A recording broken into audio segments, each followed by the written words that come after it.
వాడు పెడితే తినం, పిలిస్తే పలకం. యారెండు మాట్లాడితే ఎత్తడైపోద్ది అక్కడ. మా వాళ్ళకి మాకే కానీ అందుచేత ప్రభులారా, మీరు తండ్రులు, మేము బిడ్డలము, మేము మాడిది పుట్టవాదా, మీరు చూసేది ఖండించేస్తా. మనిషికి పువ్వు ఎత్తే దేవుడిగా దండ అవుతుంది. మేము చేసే పని కాదు. మళ్ళీ మా తూర్పుగోదావరి జిల్లా రాజమండ్రి వెళ్ళి పలాని విజయవాడలో మా ప్రకాశం గారు మా వెంకటరాబాబు గారు చేయించి ఎంత బహుమానం ఇచ్చారని ఈ పశ్చిమ గోదావరి జిల్లా పేరు మా తూర్పుగోదావరి జిల్లా చెప్పుకుంటాం. జై భీమ్, జై మాల.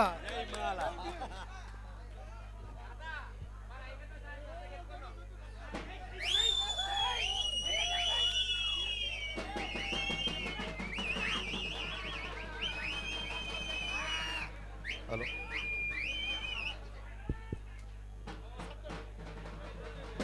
జోహార్ బాబా సాహెబ్ అంబేద్కర్, జోహార్ బాబా సాహెబ్ అంబేద్కర్. ఈ రోజున నూతన ఆంధ్రప్రదేశ్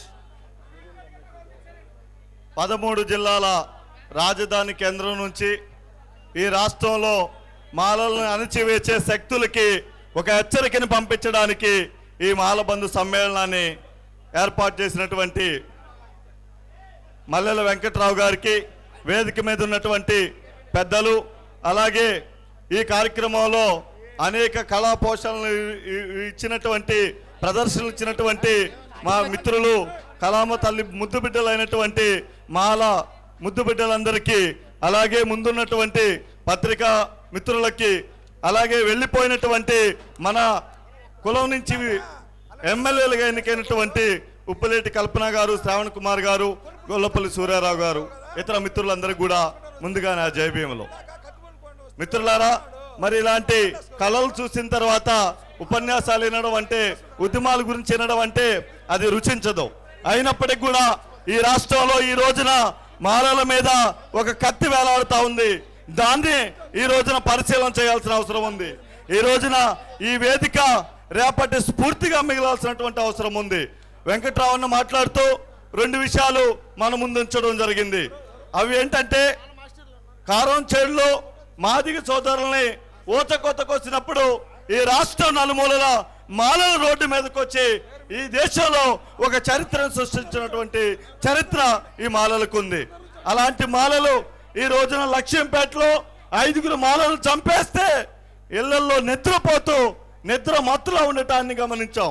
అలాగే చుండూరు 8 మందిని నరహంతకులు చంపివేస్తే హైకోర్టు జడ్జిమెంట్ ఇస్తే ఇళ్లలో నుంచి మాలలు కదిలి రాలేదు. ఈ 2 సంఘటనలు దృష్టిలో పెట్టుకుని ఈ మాలలు వీరత్వాన్ని కోల్పోయారు కాబట్టి వీరత్వానికి ప్రతీకైనటువంటి గుంటూరు జిల్లా పలనాడులో కారంపూడి నుంచి ప్రారంభించి ఈ యాత్రని మరి నేను మిర్యాల లక్ష్మణరావు గారు, మరి మల్లె వెంకట్రావు అన్న పిలుపు మేరకు బ్రహ్మనాయుడు దగ్గరికి వెళ్ళి బ్రహ్మనాయుడు ఆస్థానం నుంచి ఏదైతే ఆనాడు 100 సంవత్సరాల క్రితమే మాలల వీరులని నిరూపించిన మాల కన్నమనాడు సాక్షిగా ఈ యాత్రను ప్రారంభించి ఈ రోజున ఈ సమావేశాన్ని ఏర్పాటు చేయడం జరిగింది. అయితే మరి లక్ష్మీపేట, చుండూరు లాంటి సంఘటనలు మనందరికీ ఒక హెచ్చరిక మిగలాల్సిన అవసరం ఉంది.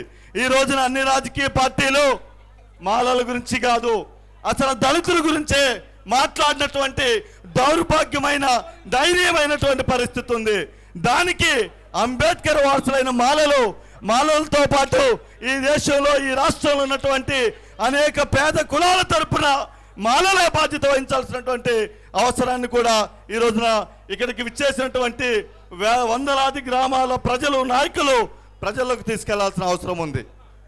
ముందుగా మరి ఈ విషయాలు చెబుతూ మనం అందరం ఈ జాతి కోసం ప్రాణాలు అర్పించినటువంటి వర్గీకరణ ఉద్యమంలో 1997 ఆగస్టు 11న ఏ గోపతోటి నారాయణ, పానంగ శాషయ్యలు, ఆ తర్వాత ఉద్యమానికి మరి రెడ్డి సత్యనారాయణ, పివి రావు గారు, ఈ జిల్లా నుంచి పల్లెం శ్యామ్ గారు, గుంటూరు శ్రీనివాసరావు గారు, మిర్యాల రమేష్ అన్నలు ప్రాణాలు అర్పించడం జరిగింది.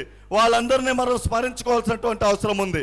మరీ ముఖ్యంగా ఈ మధ్య కాలంలో ఒక హైకోర్టు తీర్పు పేరుతో, సుప్రీంకోర్టు తీర్పు పేరుతో గ్రామాల్లో ఏదైతే ఈ మార్పుకు పునాదేసిన స్ఫూర్తి ప్రదాత బాబాసాహెబ్ అంబేద్కర్ ఉన్నారో ఆ విగ్రహాలు నిర్మూలించడానికి ఒక కుట్ర జరుగుతూ ఉంది. దాని మీద మనందరం రేపటి నుంచి ఉద్యమించాల్సిందిగా ఈ వేదిక నుంచి నేను పిలుపునిస్తా ఉన్నాను. ఏ విగ్రహాన్నైనా కదిలించుకోండి, మీరు ఏ రాజకీయ పార్టీ విగ్రహాన్నైనా కదిలించుకోండి. అంబేద్కర్ విగ్రహాలు అంటుకుంటే కబడతారని ఈ రోజున హెచ్చరిక చేయాల్సిన అవసరం ఉంది. మాకు ఉద్యోగాలు ఇవ్వకపోయినా, మాకు కాలక్షేపాలు ఇవ్వకపోయినా, కళాశాలలో ఈ రోజున కౌన్సిలింగ్ లో మాకు సీట్లు లేకపోయినా, మనుషులుగా మానవ హక్కులను ఇచ్చినటువంటి మా నేత అంబేద్కర్ విగ్రహాన్ని మీరు అంటుకోదలుచుకుంటే మాలల పంచం ఈ రాష్ట్ర పాలక ప్రతిపక్షాల పంచం అని మేము నిరూపించదలుచుకున్నామనేసి నేను చెప్పదలుచుకున్నాను. మరి అదే విధంగా ఈ రాష్ట్రంలో మాలలంటే గతంలో పరిపాలించిన పాలకులందరికీ తెలుసు. అది మర్చిపోయి మరొకసారి మాలల మీద దాడి చేయదలుచుకుంటే ఈ రాష్ట్రంలో మాలలకి ఎదురు ఇంకొక పాలన ఉండదనేసి కూడా నేను చెప్పదలుచుకున్నాను. అలాగే మాల మహానాడు నాయకులు గారి రాష్ట్రంలో అంబేద్కర్ పేరుతో సాగుతున్న దళిత ఉద్యమ నాయకులేరా, ఇప్పటి వరకు మనం చేసిన ఉద్యమాలు పక్కన పెట్టి ఈ రోజున వేదిక మీద రాసినటువంటి ఏదైతే ఉందో రాజ్యాధికారానికి రాని జాతి అంతరించిపోతుంది అన్నాడు. మరి 2-3% లేని కులాలు ఈ రాష్ట్రంలో అధికారం పంచుకుంటుంటే మరి శ్రావణ్ కుమార్ అన్న 12% ఉందన్నాడు. నేను చెప్తున్నా 13 జిల్లాల్లో 20% మాలలు ఉన్నారు. రాబోయే వేదిక రాజ్యాధిక వేదిక కావాలి. ఈ రోజున ప్రారంభమైన ఈ ఉద్యమం